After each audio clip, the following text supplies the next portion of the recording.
Pues bienvenida, Tere Puig, a la Maestría del Cuerpo, a un capítulo más de este podcast de entrevistas a a profesionales que se dedican en cuerpo y alma al cuerpo. ¿Qué tal? Hola Vanessa, muchas gracias. Aquí estamos muy bien y muy contenta de estar contigo en tu espacio. Muchas gracias a ti. Yo voy a hacer una pequeña presentación de Tere. Tere es fundadora de la plataforma El Punto de Vista del Cuerpo, que tiene un nombre fantástico además, y creadora del método Yoga Orgánico, formada en diversos métodos y disciplinas como en Body Thinking o en Anatomía Experiencial, que contribuyeron a ampliar la conciencia del propio cuerpo y la convierten en una gran investigadora de él, como ella bien dice, para facilitar una comprensión corporal tanto de nuestra dimensión física como de nuestros procesos internos y vitales. Tere, cuando pensamos que todas las doctrinas de yoga están inventadas, ¿no? Que dice, bueno, ¿y qué más se va a inventar? Pues, oye, creas el yoga orgánico. ¿De qué se trata este tipo de yoga? ¿Qué es? Sí, mira, yo en realidad pienso que no es una creación el yoga orgánico, sino que es una recuperación de una parte que existe en el yoga, pero que aquí en Occidente a lo mejor no ha acabado de hacerse visible, ¿no? Ujú. Que de alguna manera yo siempre pensamos todos que enseñamos o aprendemos yoga, ¿no? Pero en realidad lo que hacemos es como aprender o enseñar lo que hemos comprendido, ¿no? De las enseñanzas que hemos recibido, ¿no? Entonces, bueno, cada uno enseñamos nuestra experiencia con la técnica de yoga, ¿no? Y si pensamos que esto se remonta a miles de años, ¿no? Seguramente los antiguos yogis, si nos vieran, no sé si se reconocerían, ¿no? en las prácticas. Pero sí, yoga orgánica lo que hace es rescatar y sobre todo poner en el centro lo que es la práctica perceptiva, la sensorialidad, ¿no? en el movimiento. Entonces, bueno, para mí fue como una evolución personal y natural en la práctica, ¿no? Estuve pues muchos años, como muchos de nosotros, aprendiendo, ¿no? Pues me formé en Kundalini Yoga, estuve muchísimos años de práctica de Hatha Yoga, y bueno, vas integrando estas técnicas, vas absorbiendo la información que puedes de la inmensidad que son, ¿no? Y entonces llegó un momento en que entré en contacto con la anatomía experiencial, ¿no? Y el body thinking, el pensamiento corporal, y allí tomó mucho volumen lo que es la percepción anatómica, el qué le está pasando a mi cuerpo, ¿no? Cuando estoy en la práctica de yoga, ¿no? En la práctica de la asana, en la práctica de la meditación, de pranayama. Y me di cuenta que realmente dar espacio, dar volumen a esta dimensión, a la percepción, cambiaba completamente la comprensión de la práctica, ¿no? Entonces, esto es lo que al final he denominado yoga orgánico, porque hay que ponerle un nombre a alguna cosa, ¿no? A todas las cosas que hacemos. Entonces, el yoga orgánico es esto, es una práctica de asana, de movimiento, en la que la asana sirve al desarrollo de la percepción, ¿no? de despertar los sensores internos, los sensores que nos hacen darnos cuenta cómo está nuestro hígado cuando estamos haciendo una torsión, ¿no? Y eso nos permite pasar de creernos que las torsiones van bien para el hígado a poder evaluar si esa torsión que estamos haciendo está beneficiando a nuestro hígado realmente o no, ¿no? Y ese es Por, el, por lo ese es el tanto, haces una distinción, o sea, no todas las asanas, no todas las posturas son beneficiosas para cada persona, sino cada uno necesitamos adaptar el yoga a nuestra fisionomía, a nuestra experiencia, a nuestro cuerpo y capacidades, ¿no? Exacto. Entonces, el paso previo es saber cómo estoy, Ujú. ¿no? Porque depende de cómo estoy, me irá bien aplicar un tipo de movimiento u otro, ¿no? Y ese saber cómo estoy es amplio, ¿no? Porque no solo es cómo estoy desde fuera, cómo me veo en el espejo, sino que me está pasando por dentro a nivel físico, que me está pasando por dentro también a nivel emocional, ¿no? A nivel de vitalidad, ¿no? Entonces tengo que tengo que poder medir todos esos parámetros para poder tomar decisiones, ¿no? En cuanto a las asanas que practico, al ritmo, a la intensidad, a la frecuencia, ¿no? Entonces, para eso necesito poder hacer esa lectura, ¿no? del propio cuerpo. Lo que deduzco escuchándote es que hay una mirada muy, muy compasiva y muy amable hacia uno mismo cuando está practicando el yoga orgánico, porque el yoga a veces se toma como si fuese una carrera, como si tuviéramos que llegar realmente a realizar las posturas, a hacerlo más rápido, a tener más fuerzas, chaturangas, sin apoyos, mucha exigencia. Sin embargo, esto es desde un punto de vista amable con uno mismo, ¿no? De saber cuáles son los límites del cuerpo de cada uno. Dar un poquito más de compasión, que a veces no le falta al yoga, pero quizás sí a las personas que lo practican. Sí, sí, esta palabra amabilidad es una de las palabras que aflora mucho cuando la gente habla de las prácticas que ofrecemos en el punto de vista del cuerpo. Las personas dicen que son prácticas amables, ¿no? Y es así, ¿no? O sea, realmente poder trabajar con lo que somos en cada momento, ¿no? No con lo que nos gustaría ser, ¿no? O con lo que alguien espera que seamos, ¿no? Sino trabajar a partir de cómo estoy hoy, que además hoy estoy de una manera y mañana estaré de otra, ¿no? Y hoy esta sana me sienta estupendo y mañana tengo que virar un poco, tengo que hacerla de otra manera. ¿Por qué? Pues no sé, porque hoy mi sistema digestivo está diferente o mis pies no se adhieren al suelo igual que ayer, ¿no? Entonces, todo esto que tiene pues múltiples causas, ¿no? Y múltiples raíces, pues de momento lo que tenemos que hacer es ver lo que hay, ¿no? Ya iremos viendo por qué hoy mis pies no están tan estables como ayer, pero de entrada tengo que saber cómo están mis pies, ¿no? Para poderme plantar en el suelo sin caerme. Y eso requiere modificar muchas veces lo que sería una asana teórica ideal. Uh-huh.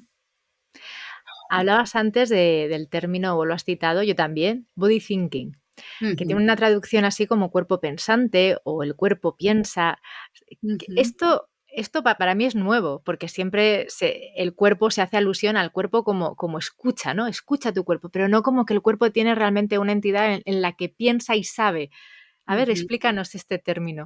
Mira, el body thinking es un concepto que ha desarrollado Yader Tolya.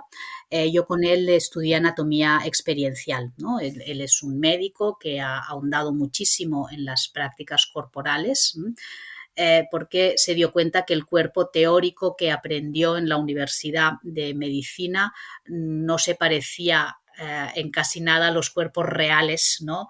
que trataba habitualmente, ¿no? Entonces, pues la anatomía experiencial parte de esto, ¿no? De descubrir los cuerpos en base a una experiencia propia, ¿no? Entonces, a partir de ahí vamos dibujando nuestra anatomía, ¿no? Y no al revés, no lo vemos en el libro y lo buscamos en el cuerpo, sino que lo buscamos en el cuerpo y vamos a ver en qué se parece a lo de los libros, o si tengo que buscar en diferentes libros, o si tengo que dibujar mi hígado porque no se parece a ninguno de los que veo, ¿no? Entonces, a raíz de la anatomía experiencial se desprende el body thinking, ¿no? Que es el pensamiento corporal. En todas estas prácticas, ¿no? De ir hacia adentro, de percibir, de ver qué me pasa, ¿no? En todo mi ser. Cuando movilizo mi hígado de alguna manera, no solo se mueve mi hígado, sino que hay un cambio anímico, hay un cambio de vitalidad, ¿no? Y hay un cambio en la manera de pensar, ¿no? Es una experiencia preciosa que siempre sorprende, ¿no? El ver cómo se abre información después de una práctica corporal. En los seminarios que hacía de yoga para embarazo, empecé a introducir esta experiencia, ¿no? Que es pensar sobre un concepto, sobre un tema determinado, después a realizar una práctica perceptiva, ¿no? En quietud o en movimiento, y después volver a retomar ese concepto que habíamos pensado antes, ¿no? Y siempre, siempre, no ha pasado nunca que nadie se hubiera quedado con la idea antes de la experiencia corporal. Se Siempre ha transforma. habido, sí, exacto, ¿no? Se transforma, y se transforma no en un sentido emocional, que a veces también, o de sensaciones, sino que realmente aparece información nueva. ¿no? O sea que realmente la conclusión es que en nuestros tejidos, ¿no?, hay información, ¿no? Hay Sí, información a la que accedemos, a la que podemos acceder. quería leer un extracto que he sacado de los textos que tienes en tu web. Dice así: hemos pasado años viviendo bajo el punto de vista del intelecto. Hace otros tantos empezamos a incorporar el punto de vista de las emociones. Parece lógico pensar que le ha llegado el momento al cuerpo. Bueno, tú has trabajado, creo que eres ingeniera de formación, has trabajado poquito, pero luego te has dedicado a la gestión de empresas. ¿Tú notabas esto entre tus compañeros? O sea, ¿empezaste a notar realmente, sobre todo en esos sectores, ¿no?, en esos trabajos en los que hay tanta presión, trabajamos bajo presión y tensión, ¿notabas cosas ya desde el cuerpo? ¿Fue despertándote eso, tu inquietud o el interés acerca de qué ocurre desde fuera? Sí, realmente en esos años, ¿no?, de trabajo dentro del mundo empresarial, donde, como bien dices, bueno, está todo muy planificado y organizado desde un punto de vista intelectual, ¿no? Realmente allí me empecé a dar cuenta cómo las necesidades que surgen de otras dimensiones que no son solo intelectuales no tienen cabida, ¿no? Muchas veces las necesidades emocionales no tienen cabida y las necesidades físicas tampoco tienen cabida en estos entornos, ¿no? Y realmente empecé a observar cómo esto acaba provocando un desgaste, una falta de vitalidad, ¿no? O sea, que nuestros ritmos de trabajo, que nuestras maneras de trabajar, de relacionarnos, ¿no?, en ambientes laborales, no tengan en cuenta todas las necesidades corporales y emocionales, acaban por anularnos, ¿no? O sea, anulan partes de nosotros y ese anular partes de nosotros desgasta y desvitaliza, ¿no? Más coincidió que en el último trabajo en el que estuve fue cuando me quedé embarazada y, claro, las necesidades corporales durante el embarazo se hacen muy evidentes, muy presentes, ¿no? Y era realmente una claridad muy grande, ¿no?, de cómo esta estructura no permitía ese cuidado, ¿no?, al cambio de ritmos, ¿no? A lo mejor necesitas descansar más a menudo, pero es que hay unos horarios, es que hay, ¿no? Y yo estaba en una empresa que estaba absolutamente cuidada y todo. De hecho, empecé a dar clases de yoga allí. Pero la estructura es la que es y está creada desde la intelectualidad, ¿no? No desde la globalidad. ¿Y qué crees tú que le falta a la sociedad? O sea, ¿qué crees que nos falta para llegar a conectar con el cuerpo? Porque efectivamente yo creo también que es la hora del cuerpo, creo que cada vez estamos más cerca, pero aún así hay ciertas reticencias. Nos cuesta escuchar, nos cuesta creernos los mensajes que el cuerpo nos envía, porque el cuerpo envía mensajes. Lo que pasa que es como que no los vemos, no los tenemos presente como algo importante, ¿no? Ojo, que este mensaje es importante, voy a hacerle caso. ¿Qué nos falta como sociedad y cómo podemos llegar a conectarnos más allá Sí. de la práctica a veces del yoga, porque del yoga o de otras disciplinas que te ayudan a conectar, porque aún así todavía practicamos mucho mirar hacia otro lado. Sí, yo creo que más que faltarnos nos sobra. Nos sobra miedo, Buena apreciación, sí. ¿no? Nos sobra miedo. Realmente ir al cuerpo, yo cuando hablo de cuerpo, hablo de sistema nervioso, Ujú. ¿no? De ese sistema que recibe y gestiona información, ¿no?, de todo lo que nuestro sistema nervioso puede alcanzar. Entonces, normalmente estamos esto, ¿no?, como en la intelectualidad, que es una parte pequeñísima de todo nuestro sistema nervioso, ¿no? Y tomamos decisiones en base a esa porción tan pequeña, la mente consciente, ¿no? Cuando empezamos a abrir sistema nervioso, que quiere decir que empezamos a recoger información no solo de pensamientos, que es un tipo de información, sino de presiones, por ejemplo, de amplitudes, de espacios, ¿no?, de cambios de temperatura, de cambios de energía, de vitalidad, Sí, etcétera, sensoriales. Ujú. ¿no? Cuando empezamos a incorporar toda esa información, ¿no?, en nuestra toma de decisiones, empezamos a cuestionar muchas cosas, empezamos a cuestionar las decisiones intelectuales que se han tomado con un pedacito de información muy pequeña, ¿no? Este cuestionamiento asusta, ¿no? Asusta las estructuras internas, sociales, ¿no? Y eso hace que se rechacen todas estas informaciones. Como decir, no me cuentes esto, no quiero saberlo, ¿no? Lo vemos con los niños pequeños, ¿no? Por ejemplo, los niños pequeños tienen hambre cuando tienen hambre, no a las 2 y a las 8, ¿no? Entonces, ese hambre, que es información de los sensores internos, ese hambre fuera de hora incomoda. Incomoda, tienes que cambiar los planes, tienes que reorganizar, tienes que... Entonces, ¿qué hacemos? Pues decirles que no es hora de comer, ¿no? ¿Qué pasa? Que nosotros niños, la lectura que vamos haciendo, es decir, esa información sensorial que me está dando el cuerpo físico, está mal, ¿no? Yo tengo hambre, pero la mamá y el papá me dicen que no es hora de comer. Entonces no cuestiono a mamá y papá, cuestiono mi propio cuerpo. Y ahí empezamos ya a tumbarlo. ¿Y por qué pasa esto? Porque, bueno, pues porque hay miedo, ¿no? Ostras, ahora resulta que damos paso a todo esto y se nos desmonta todo el chiringuito que tenemos montado, ¿no? Tenemos miedo a hacernos cargo de nuestras responsabilidades, tenemos miedo a ver que somos responsables de las decisiones que tomamos y que a veces estamos en situaciones o el cuerpo responde de una manera porque no hemos tomado las medidas de escucha, atención y entonces toma de decisión en base a esa información. Sí, hay miedo porque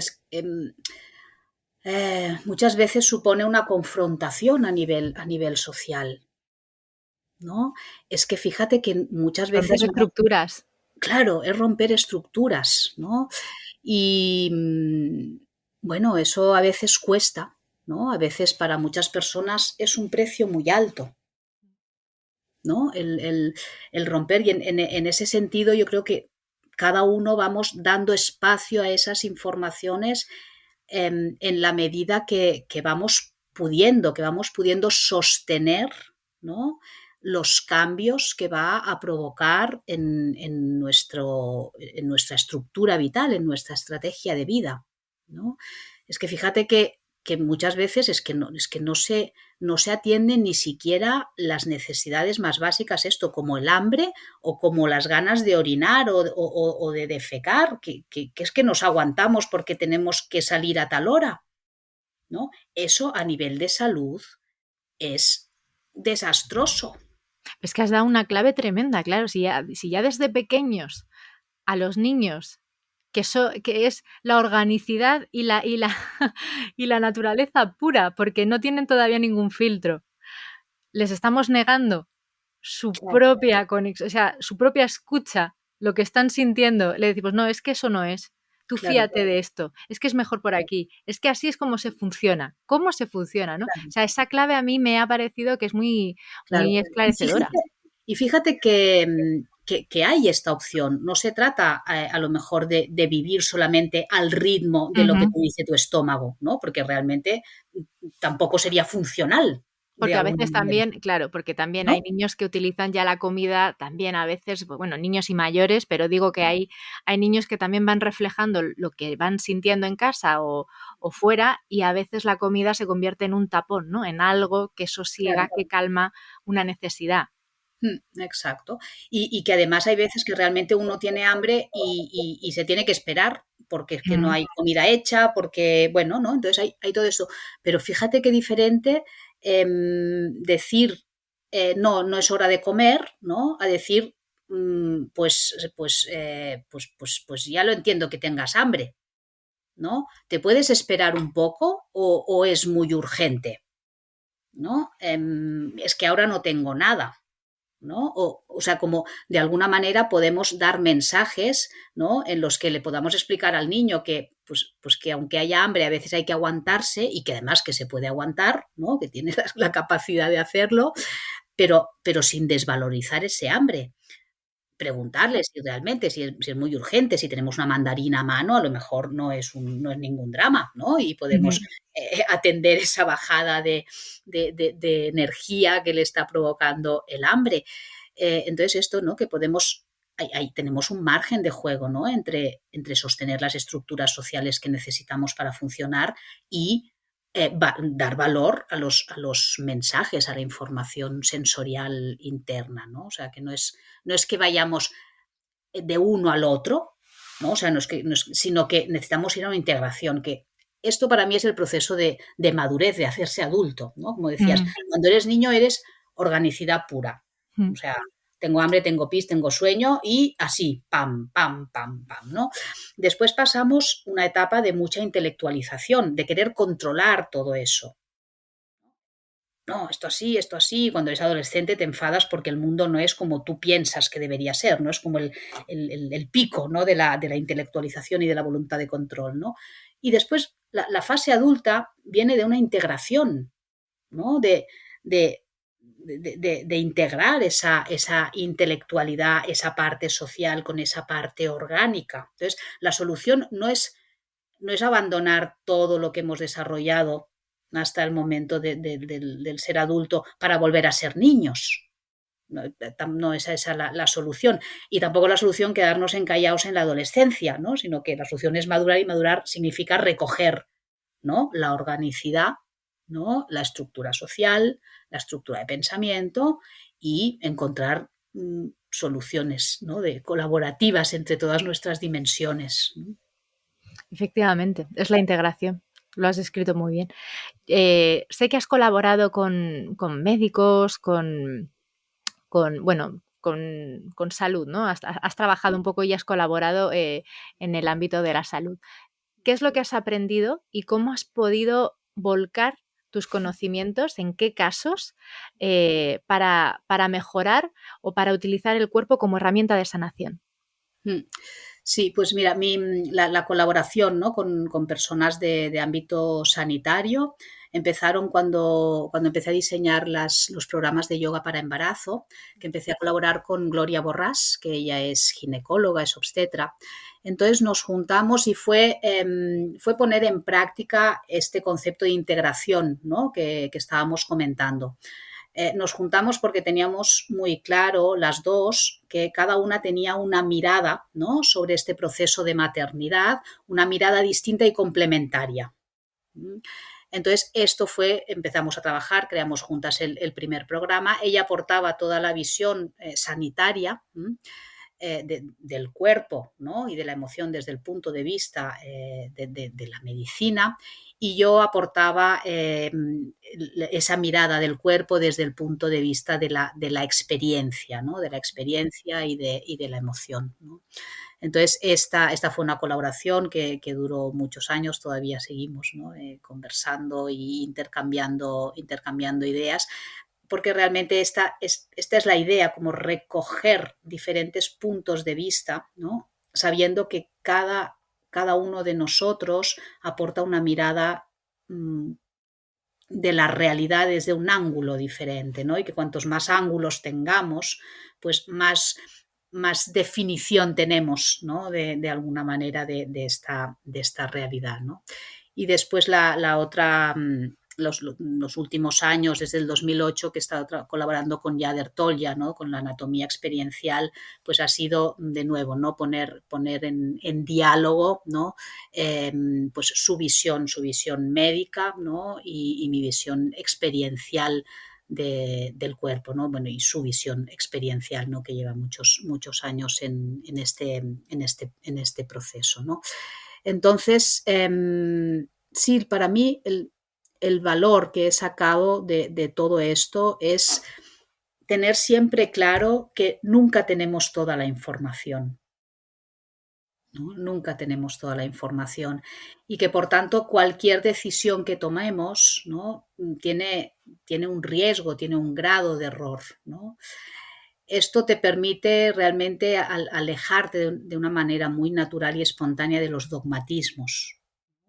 Tienes muy claro que esta conclusión a la que has llegado hoy no es una conclusión, o sea, es un pensamiento que tiene sentido ahora en este contexto y con la información que tenemos, ¿no? Pero que si seguimos, ¿no?, despertando esa sensorialidad e intercambiando los diferentes conocimientos, experiencias e informaciones con otras personas que ven el mundo, ¿no?, de diferentes maneras, pues esas conclusiones van evolucionando, ¿no?, van evolucionando continuamente, ¿no?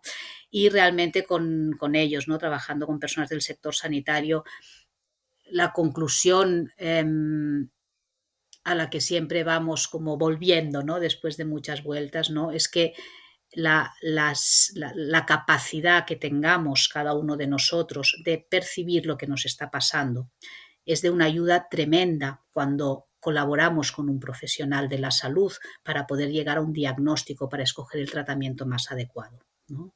Entonces, que es importantísimo que tanto personas en el rol de paciente como personas en el rol de acompañantes de la salud vayamos desarrollando esta conciencia corporal, ¿no?, para poder cada vez manejar información más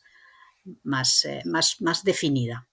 Sí, esto que dices es muy importante porque haciendo apunte a la poca importancia que se le da desde el ámbito de la salud realmente a los estímulos o a la información que recogemos desde el cuerpo, hay muchas veces que el paciente tiene una sensación, tiene sensaciones y tiene intuiciones de su propio cuerpo, de su propio estado de ánimo, que cuestiona al profesional Claro. sanitario. Entonces, claro, hay cierta fricción en el que no sabes qué hacer porque lo que te está a lo mejor diagnosticando y los medicamentos que te está ofreciendo o la receta que te está ofreciendo para curar esos síntomas realmente no van afín a lo que tú estás sintiendo. Claro. Es verdad que es necesario que también desde el otro lugar, ¿no?, desde los profesionales de la salud, empiecen a tomar conciencia de la importancia que tiene la conexión con el cuerpo, que el cuerpo es el continente de todo y que no podemos estar dándole la espalda todo el tiempo simplemente porque alguien escribió que este síntoma es igual a esto, ¿no? Cada persona somatiza, ojo, ¿no?, de una manera diferente. Sí. Sí, y además esto, ¿no?, cuando nosotros pacientes no tenemos esa capacidad de leer, ¿no?, lo que nos está pasando y de expresarlo, porque una cosa es notarlo y después hay el entrenamiento, ponerle palabras a todo eso. Claro, pues la persona que nos escucha y que nos quiere acompañar tiene que usar otras herramientas, ¿no? Y tiene que fiarse solo de otras herramientas, ¿no?, de un análisis, de tal, ¿no? Y no cuenta con esa parte tan importante que es lo que le está pasando a la persona, ¿no? Y por otro lado, si tenemos a alguien, un personal sanitario, que no está entrenado, ¿no?, en este recoger información de otros cuerpos, ¿no?, pasa que da un peso tremendo, ¿no?, a toda a la analítica, a la teoría, etcétera, ¿no? Y a veces te puedes encontrar como, pues tienes un cuadro determinado y dices, sí, pero es que a mí lo que me pasa es que me duele aquí por la noche y te pueden llegar a decir, no puede ser, ¿no? Sí. Bueno, pues es, ¿no? Entonces, si el personal sanitario, ¿no?, el médico que te acompaña, el terapeuta, está en conexión con esta corporalidad, cuando le digas algo que no puede ser según la teoría que maneja, automáticamente se va a orientar para ver por qué está siendo eso, A ¿no? esto que me dices, Mm. me viene una pregunta a la cabeza, que seguro que me dices que sí. O sea, ¿crees necesario que otro tipo de terapias acompañen a simplemente la medicina alopática normal y corriente? Es decir, es la hora, y cómo hacerlo, de integrar, de complementar con terapias, con terapeutas formados en trabajo desde el cuerpo para intentar ver cuáles son las causas de posibles síntomas y que no corresponden con la descripción dada a cierta enfermedad. O sea, ¿es hora ya de eso? ¿Cómo se puede hacer? Yo creo que sí, que es urgente, vaya, ¿no?, que lo necesitamos. Y fíjate que no hace falta que vayamos a ámbitos sanitarios solamente. Dentro de una clase de yoga nos puede pasar también. Que dices, mira, alguien dice, no puedo hacer esta postura, ¿no? Y te pueden llegar a decir, no puede ser, ¿no? Si estás poniendo el pie así, estás poniendo la mano así, esto tendría que ser. Pues no es, no es, ¿no? Entonces, también dentro de otros sistemas, ¿no?, que no están reconocidos como medicina, etcétera, nos encontramos las mismas dinámicas, ¿no? Porque en realidad no es tanto lo que hagamos, o sea, no es tanto que hagamos medicina convencional, medicina complementaria, yoga, acupuntura, etcétera, sino cómo hacemos, ¿no? Si desde ese ámbito somos capaces de aceptar lo que teóricamente no puede ser, pero es, Bueno, ¿no? pero ya la ciencia va demostrando, es decir, no Claro, es hasta que hasta que es, ¿no? exacto, exacto. No es hasta que sí, yo creo que hay mucha cerrazón, ¿no? Hay mucho apego a lo que uno está acostumbrado a hacer, ¿no? Y dejar que entren otras fuentes de Sí, información válidas sí. y eficaces, pues se convierte quizás en una amenaza, ¿no? Puede ser por desconocimiento Sí, pero o además por falta de información. sí, entrar en estas relaciones implica también desmontar las jerarquías, Claro. ¿no? No es que vienes a clase para que el profesor te diga lo que tienes que hacer o que vas al médico para que te cure, ¿no? Sino que entras en una conversación, Ujú. ¿no?, con una persona que ha recogido más información sobre este tema concreto durante más años y juntos, ¿no?, empezamos a conversar para ver, ¿no?, qué poco de luz le podemos poner a esa situación que ahora mismo nos está preocupando, ¿no? Entonces, esa relación colaborativa, ¿no?, con los profesionales y no de jerarquía, ¿no?, de relaciones de poder, ¿no?, dentro de tanto del ámbito de enseñanza como de salud. Escuchándote y habiendo leído cuál es tu trayectoria en la que has vivido en otros países, como en Senegal, corrígeme si me equivoco. Sí, no, ahí he estado de viaje. Sí, he vivido en México, he vivido en Francia y he viajado por África de una manera bastante intensa antes de Pues pandemia. pues en estas civilizaciones que realmente tienen mucho menos, condicionante material, eh, observando cuál es el funcionamiento de conexión entre ellos, incluso de relación consigo mismo y con los demás, ¿qué es lo que cuál ha sido la mayor revelación que has podido obtener Mm, de haber, visitado otras civilizaciones? mm. Sí, a mí lo que más me ha aportado esta oportunidad, ¿no?, de entrar en contacto con otras culturas, que yo siempre digo que la otra cultura puede estar en la casa de al lado o en la propia casa, ¿eh? Yo siempre digo, mi hija es de una cultura distinta a la mía, ¿no? Somos mundos diferentes, ¿no? Así que la relación intercultural está siempre, ¿no? Y lo que me ha aportado realmente es poder comprender esa distancia, ¿no?, entre lo que uno es y lo que hay de cultural en nosotros, ¿no? O sea, cuando estás siempre en tu burbuja, ¿no?, es muy difícil darse cuenta de qué es tuyo, ¿no?, y qué es de la cultura o de las relaciones cotidianas que te están atravesando. Y cuando puedes irte a una cultura radicalmente diferente, ¿no?, de repente eso, ¿no?, esa diferencia entre lo que realmente pertenece a mí, ¿no?, y lo que es añadido, empieza a ser un poco más clara, ¿no? No quiero decir muy, muy clara porque creo que observar esto es de una complejidad grande, ¿no? O sea, el entramado es tremendo y fino, ¿no? Pero sí que el hecho de alejarte de tu normalidad, ¿no?, te permite observar esas diferencias con más claridad, ¿no? Y pienso que para mí esto ha sido el mayor aporte que me ha hecho el poder conocer otras culturas y esto y poder comprender sus organizaciones, ¿no? Cómo se organizan para vivir, ¿no? No solo nuestra organización es válida para una vida placentera y plena, ¿no? Igual la nuestra no es muy válida para eso, ¿no? Y hay otras culturas que se lo montan mejor, ¿no? Me ha ayudado esto a ver diferentes formas de vivir, ver cómo las estrategias de vida, ¿no?, de cada cultura también conforman nuestros cuerpos físicos, ¿no? Cómo las formas, los movimientos tienen que ver con esas estructuras sociales, con esas relaciones interpersonales. Sí, hay bueno, pienso que si tenemos oportunidad, ya digo, ir a casa del vecino puede ser un viaje intercultural, si lo podemos ver de esa forma, pienso que es muy enriquecedor. ¿Viven con menos miedo o integran mejor el miedo más que en esta sociedad? Mm, no sabría decirte, yo creo que cada sociedad, cada cultura tiene sus miedos, tiene sus miedos.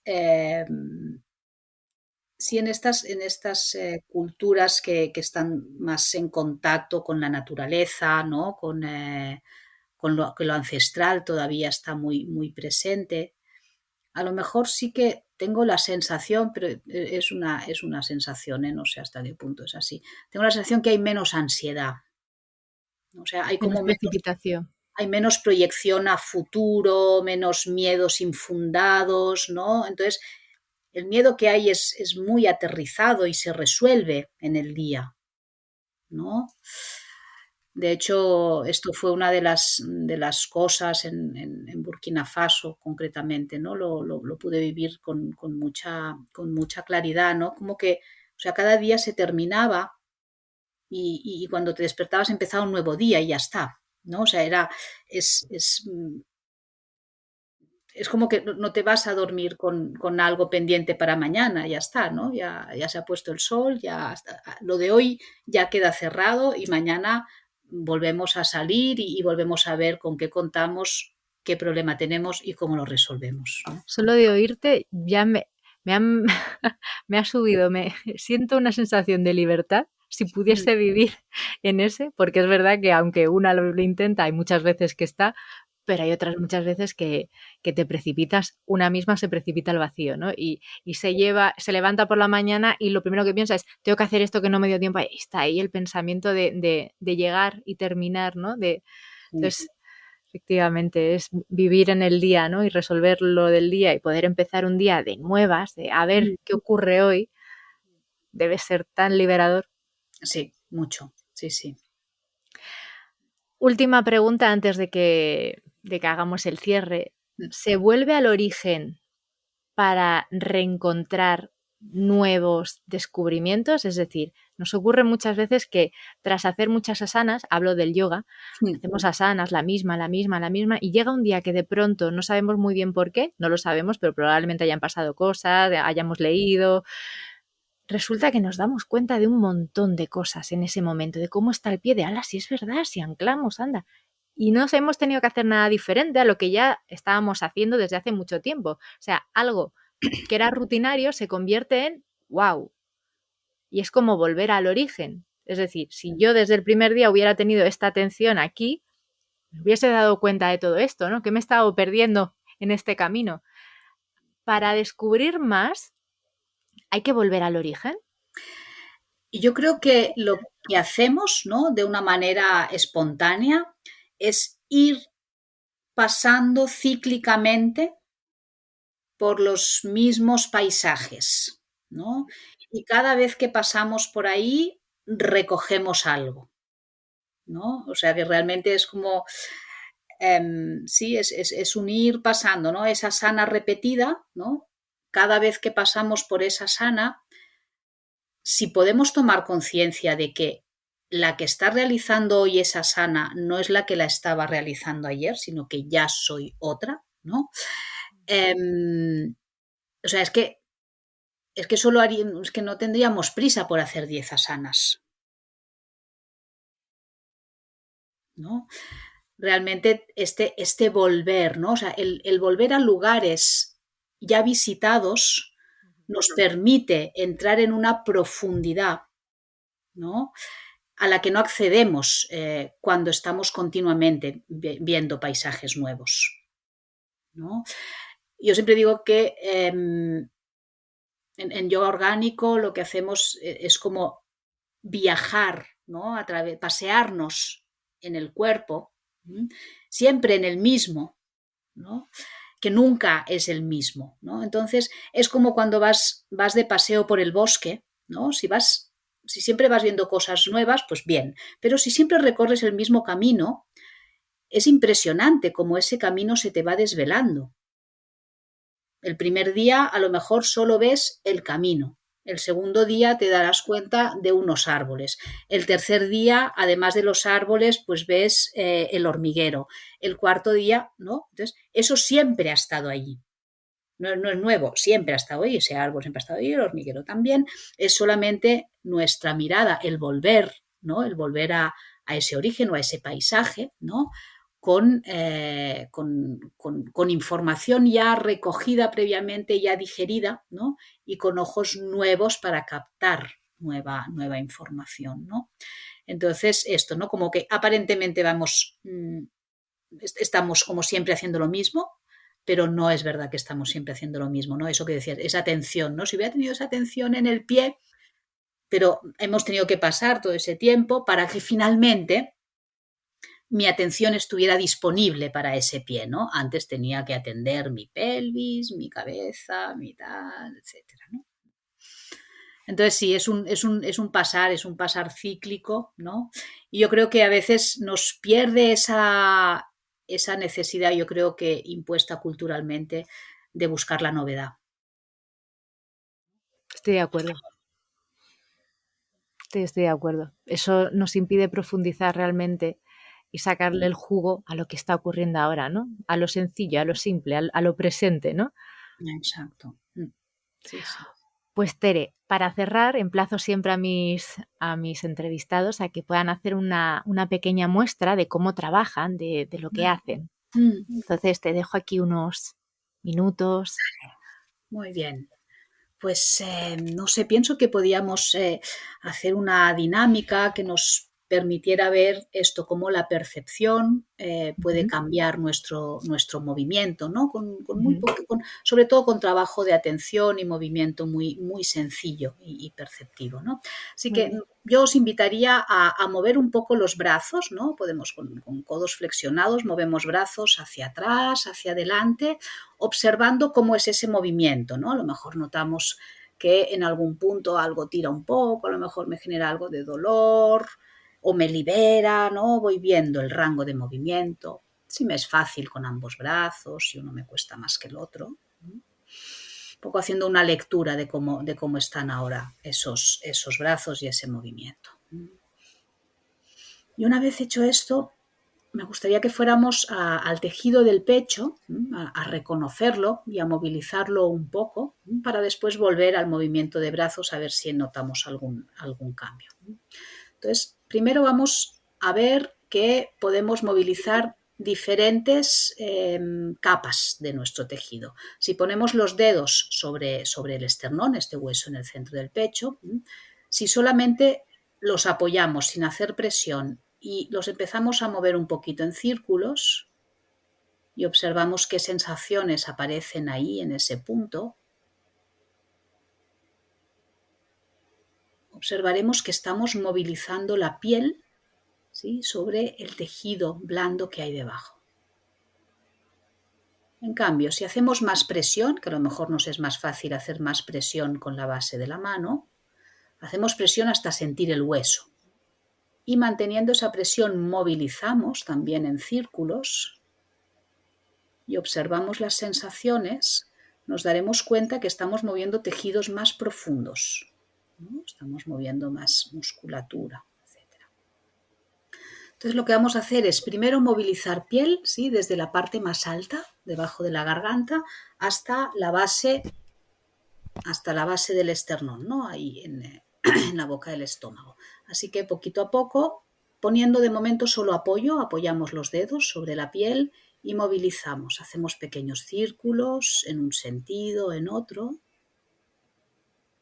y vamos observando qué movimiento se genera justo debajo de los dedos y en el resto del pecho, ¿sí? Y vamos bajando, hacemos 2, 3 círculos en un punto y después bajamos un poquito los dedos y vamos haciendo.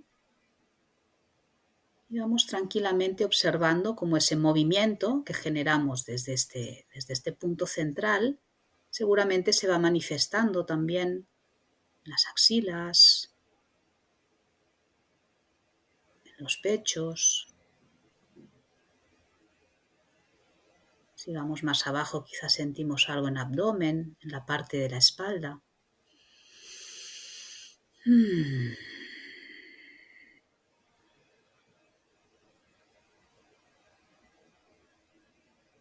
Cuando lleguemos abajo, haremos lo mismo, pero con más presión. Vamos a mover tejido más profundo. Presionamos con la base de la mano, en la base del esternón, y giramos a un lado y a otro. Y observamos cómo se traslada el movimiento. ¿Hasta dónde sientes movimiento en el cuerpo? ¿Sentimos algo en la espalda? ¿En los costados? ¿En las mamas? Vamos subiendo mano poco a poco. Si notamos algún punto que nos es especialmente gustoso, placentero, nos quedamos ahí sin problema. Y vamos observando respiración. Vamos sintiendo cómo el movimiento del tejido profundo se va desplegando. Quizás sentimos movimiento en axilas cuando vamos subiendo, en clavículas, en garganta.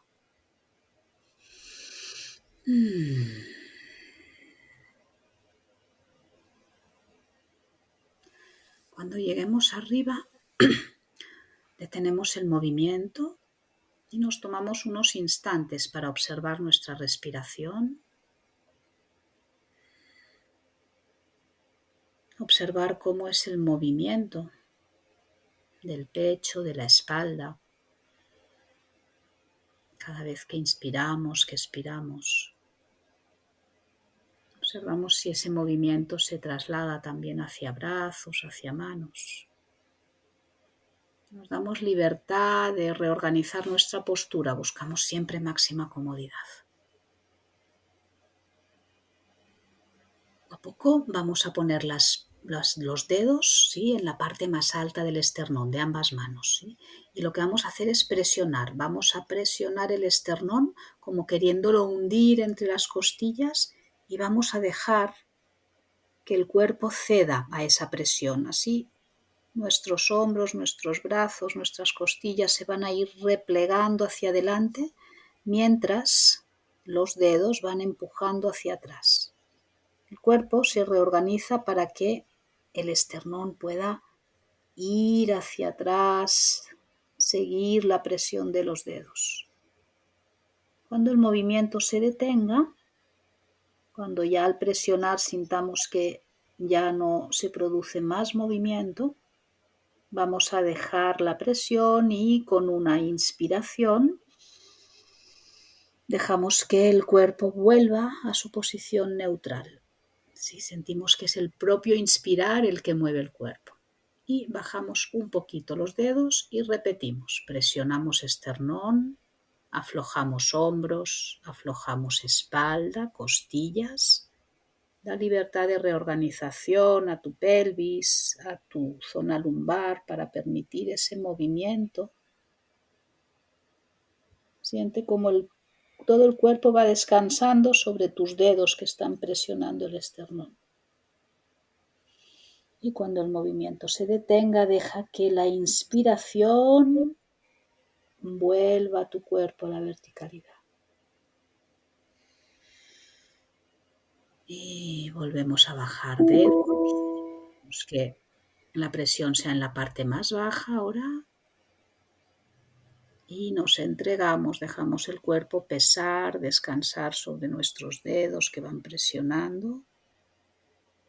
Deja que tu pelvis y tus piernas se reorganicen si lo necesitas.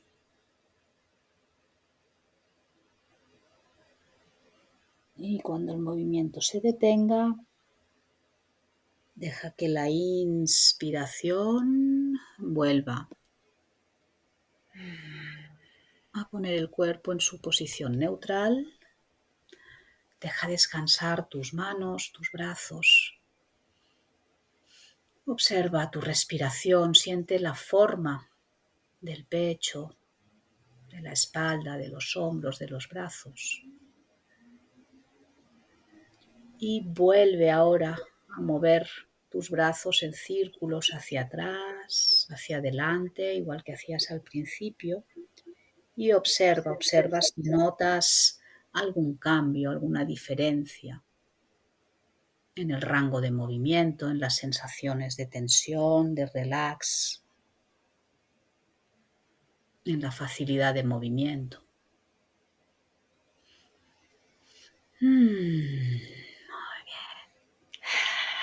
Pues muchísimas gracias, Tere. Gracias, Vanessa. A mí sí me han crujido algunas vértebras ahora haciendo esta apertura. O sea que ha sido un gustazo. Gracias por estar aquí, gracias por tu tiempo, por tu conocimiento. Ha sido un verdadero placer. Y a los oyentes, a los espectadores de un capítulo más, nos vemos en la siguiente. Gracias por seguirnos y un fuerte abrazo. Gracias, Vanessa.